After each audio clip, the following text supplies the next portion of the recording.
नमस्ते, के तपाईँ मेरो सेयरको ट्रान्ज्याक्सन पिन बिर्सिनु भएको छ?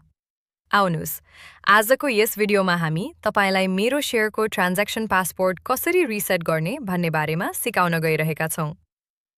सबैभन्दा पहिला तपाईले आफ्नो मेरो सेयरको पेज अथवा एपमा लगइन गर्नुहोस्। त्यसपछि हाम्रोमा यस्तो लगइन इन्टरफेस खुल्छ।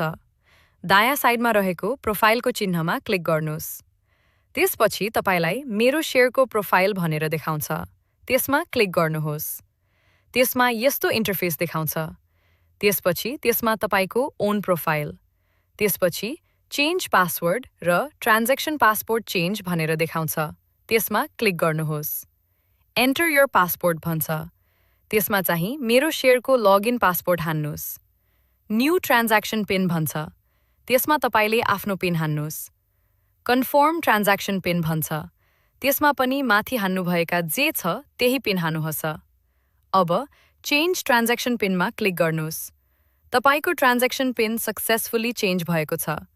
अब तपाईले सेयर अप्लाई गर्न सक्नुहुन्छ। यस्तै भिडियोका लागि हाम्रो च्यानललाई सब्स्क्राइब गर्न नभुल्नुहोला।